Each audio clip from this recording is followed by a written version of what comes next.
The lawyer's office was uncomfortably quiet as Mr. Patterson read the last lines of my mother's supposed will.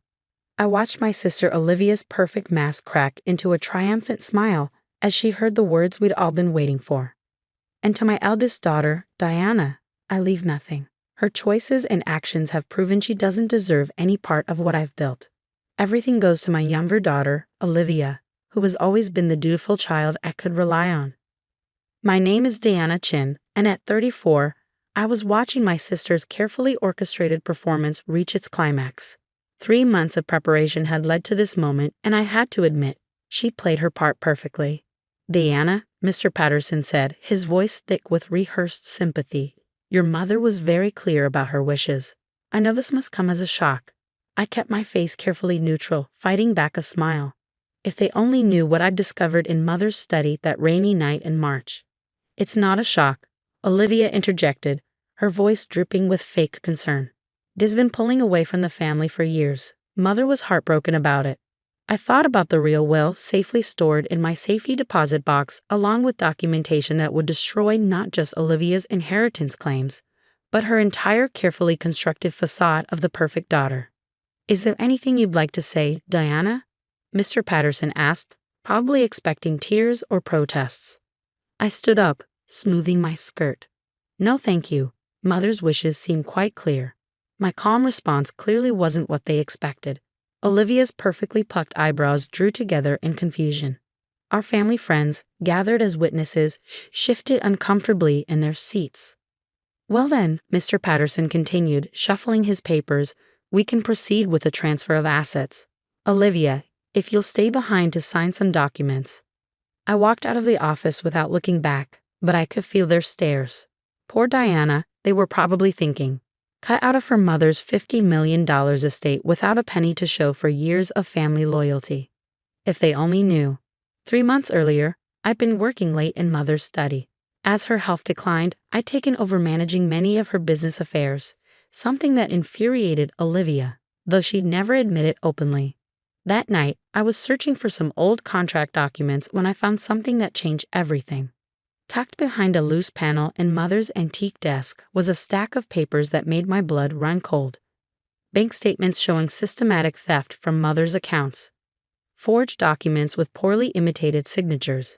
And most damning of all, evidence that Olivia had been slowly poisoning our mother for months. The real will was there too, dated just 2 weeks before Mother's death, along with a letter addressed to me. My dearest Diana, if you're reading this, then my suspicions about Olivia were correct. I've been gathering evidence, but I'm getting weaker by the day. The doctors can't explain it, but I know now. It's her. Your sister is poisoning me. I've changed my will to leave everything to you, but Olivia's been watching me too closely to file it officially. I trust you'll know what to do with this information. You were always the clever one, though you hide it better than your sister thinks. Be careful. She's more dangerous than we knew. All my love, Mother. That night changed everything. Instead of confronting Olivia immediately, I did what Mother taught me. I planned.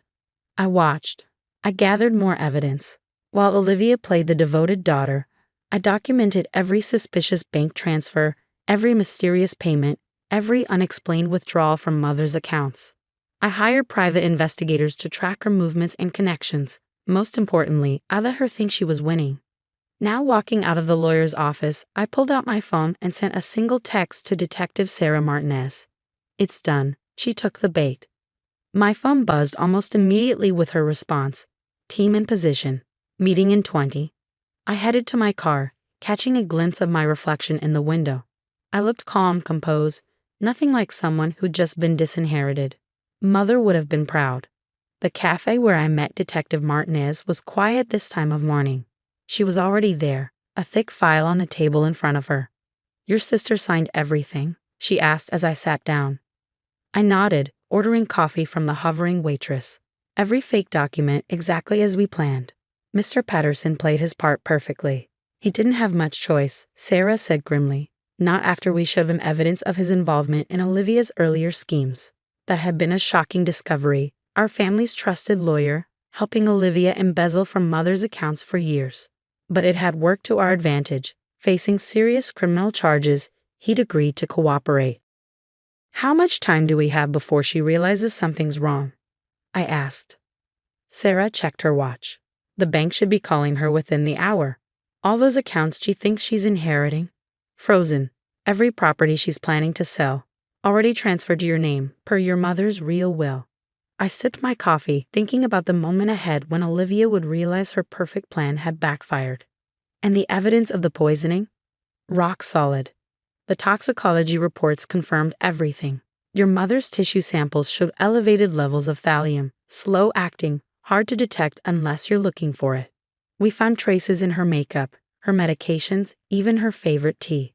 The coffee turned bitter in my mouth as I thought about mother's slow decline. How many of us had dismissed her symptoms as natural aging? How long had Olivia been planning this? There's something else, Sarah said, pulling out another document. We found connections to 2 other suspicious deaths. Wealthy older women, both with daughters who suddenly came into large inheritances. Olivia appears in their social circles just months before each death. My hands clenched around my coffee cup. She's done this before. Sarah nodded grimly. We think your mother was her 3rd victim. But this time she got sloppy. This time she left evidence. My phone buzzed. A text from Olivia. Lunch tomorrow? We should talk about the house. Right on schedule, I murmured, showing Sarah the message. She'll want to convince me to move out quickly before she sells it. Perfect. That gives us time to set up surveillance. When she realizes the accounts are frozen, she'll probably try to access her backup plans. We need to track everything. I thought about the cameras already installed throughout the house. The recording devices hidden in strategic locations. Olivia had no idea she'd been under surveillance for months. There's one thing I don't understand, Sarah said as we prepared to leave. Why did your mother hide the evidence instead of going to the police directly? I smiled sadly, because she knew Olivia would see it coming. This way, she never suspected anything. Mother gave her just enough rope to hang herself. As if on cue, my phone rang, Olivia's number flashing on the screen. Right on time, Sarah said, checking her watch. The bank must have made the call. I let it ring, imagining Olivia's face as she learned that every account she thought she was inheriting was frozen pending a criminal investigation. That every property she'd planned to sell had already been transferred out of her reach. When are you bringing her in? I asked. We'll let her panic for a few hours first, Sarah replied. Let her make some suspicious moves. The more evidence we have, the better. I thought about Mother's letter, hidden away with the real will. She'd known exactly what she was doing, setting this trap for Olivia. While my sister thought she was cleverly orchestrating Mother's death and my disinheritance, she was actually documenting her own crimes. My phone buzzed again. Another text from Olivia. The bank must be mistaken. Call me immediately. I showed it to Sarah, who smiled grimly. Let the show begin. By evening, Olivia had called 17 times and sent 32 increasingly frantic text messages. I watched them pile up on my phone screen as I sat in Sarah's surveillance van outside our family home. Something's wrong. The latest text read, all the accounts are frozen. Mr. Patterson isn't answering my calls. We need to talk now. Through the van's sophisticated audio equipment, we could hear Olivia pacing in Mother's study, her heels clicking frantically against the hardwood floors. She'd been making calls for hours, growing more desperate with each passing minute. The money has to be somewhere, she was saying into her phone. Check offshore accounts, numbered accounts, everything. A pause. What do you mean you can't access anything? I'm the sole heir. I have every right to. Sarah adjusted her headphones. She's getting sloppy, making mistakes. Listen to how she's incriminating herself. I nodded, thinking about how carefully Olivia had always maintained her image. The perfect daughter, successful businesswoman, grieving sister. Now that facade was cracking. My phone lit up again, this time with a message that made my breath catch. I know what you did, Di. Mother told me about your little investigations before she died. If you think you can take what's rightfully mine. Sarah leaned over to read the message. That's interesting. She's trying to bluff, but she's actually admitting she had conversations with your mother near the end. Conversations where Mother was supposedly telling her about me, I added. Which we know never happened, because Mother was documenting Olivia's actions instead.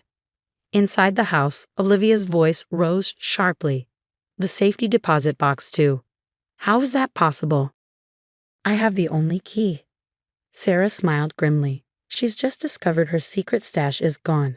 The one where she kept the poison and the forged documents. I thought back to the day we'd accessed that safety deposit box, using the warrant Sarah had obtained. The evidence we found there had been damning, detailed notes about thallium poisoning, practice sheets of Mother's signature, even records of her previous victims. Mrs. Chen, one of Sarah's junior detectives, stuck his head into the van. We've got movement on her overseas accounts. She's trying to transfer everything out. Right on schedule, Sarah said, checking her watch. Let's give her one more hour. Let her really panic. As we waited, I thought about Mother's last months. How many times had I visited, never suspecting that Olivia was slowly killing her?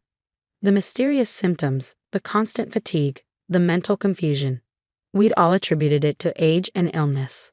All except Mother. She'd known, or at least suspected. And instead of confronting Olivia directly, she'd gathered evidence, planned her counterattack, and trusted me to finish what she'd started. My phone buzzed again. This time it was a series of messages. You think you're so clever. Did you really think I wouldn't have a backup plan? Remember what happened to Mother when people got in my way? Sarah read the messages over my shoulder and nodded to her team. That's enough. We've got her threatening you in writing. Time to move. Everything happened quickly after that. Police cars silently surrounded the house. Sarah's team took up positions at every exit. Through our surveillance feed, we could see Olivia and Mother's study, frantically shredding documents. Miss Chen. Sarah turned to me. Would you like to do the honors? I took a deep breath and called my sister. She answered on the first ring. Finally, Diana, everything's gone wrong. The accounts, the properties. I know, I said calmly. That's because Mother left everything to me in her real will, the one she wrote after she discovered you were poisoning her. The silence on the other end was deafening. What? Olivia finally whispered. The will reading today was a trap, Olivia. Every document you signed was actually a confession. Every account you tried to access has been tracked.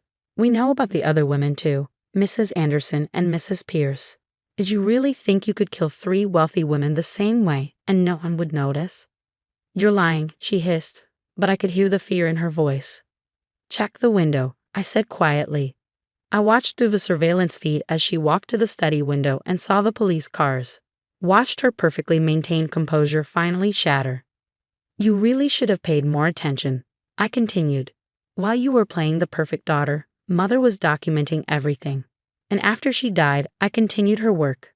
Every conversation you had about the accounts, every meeting about selling the properties, every attempt to access your poison stash, it's all been recorded. Diana, her voice took on a pleading tone. We can work something out. I'm your sister. You killed our mother, I said flatly. Slowly poisoned her while pretending to care for her. Just like you killed those other women. There's nothing to work out. Through the window, I could see her reaching for her desk drawer, where we knew she kept a gun. I wouldn't, I said quickly. The house is surrounded. There's nowhere to go. How? She whispered. How did you know? Because Mother told me. In the letter she left with her real will, the one you never found because you were too busy forging the fake one. She knew what you were doing, Olivia. She just needed proof. Sarah gave the signal, and her team moved in. I watched through the feed as they entered the study, as Olivia was read her rights as the last pieces of her carefully constructed life fell apart. She looked straight at the hidden camera as they let her out, her eyes filled with a hatred I'd never seen before. She knew exactly where I was watching from. Well, Sarah said, closing her laptop, I'd say that went according to plan. Later that night, I sat in Mother's study. My study now, looking through the evidence she gathered. Her meticulous notes showed how long she'd suspected Olivia, how carefully she documented everything while appearing to be just another declining elderly woman. Your sister underestimated both of us, she'd written in her final letter. She thought I was too old to notice, too trusting to suspect. She thought you were too naive to see through her act. Let her keep thinking that, Diana. Let her believe she's won. That's when she'll make her mistakes. Mother had been right. Olivia's arrogance, her absolute certainty that she fooled everyone, had been her downfall. The investigation uncovered more than we'd initially suspected, besides Mrs. Anderson and Mrs. Pierce. There were 2 other potential victims, wealthy women whose deaths had initially been attributed to natural causes. Sarah's team was reopening those cases. Olivia's arrest made headlines. Socialite charged with mother's murder. Serial killer in high society. Inheritance scheme turns deadly. The photos showed her being led out of the house, her perfect makeup smeared, her designer outfit wrinkled. Mr. Patterson faced charges too, the lesser ones in exchange for his cooperation. He provided details about how Olivia had blackmailed him into helping her, how they worked together to hide her financial crimes. The real will was validated by the courts. Mother had left everything to me, along with a responsibility I hadn't expected. Half of her estate was to be used to establish a foundation, one dedicated to investigating suspicious deaths of elderly people, particularly those involving potential inheritance fraud. Because Olivia can't be the only one, Mother had written. There must be others out there, taking advantage of those who trust them most. 1 year later, I sat in my office at the newly established Chen Foundation for Elder Justice. On my desk was a framed photo of Mother, taken long before Olivia began her poisoning scheme. She was smiling, vibrant, full of life. Sarah visited occasionally, keeping me updated on the case. Olivia had pleaded not guilty, but the evidence was overwhelming. The trial was set for next month. Your mother would be proud, Sarah said during one visit. The foundation has already helped uncover 2 similar cases. I looked at Mother's photo and smiled. She knew what she was doing. Even at the end, she was 3 steps ahead of everyone. My phone buzzed. A message from the prison where Olivia was being held. Your sister has requested a meeting. I deleted it without responding. There was nothing left to say between us. Olivia had chosen her path, and now she would face the consequences. The foundation kept me busy, and slowly the pain of Mother's death began to ease. Not the pain of losing her, that would never completely fade, but the pain of knowing how she'd suffered while gathering evidence against her own daughter.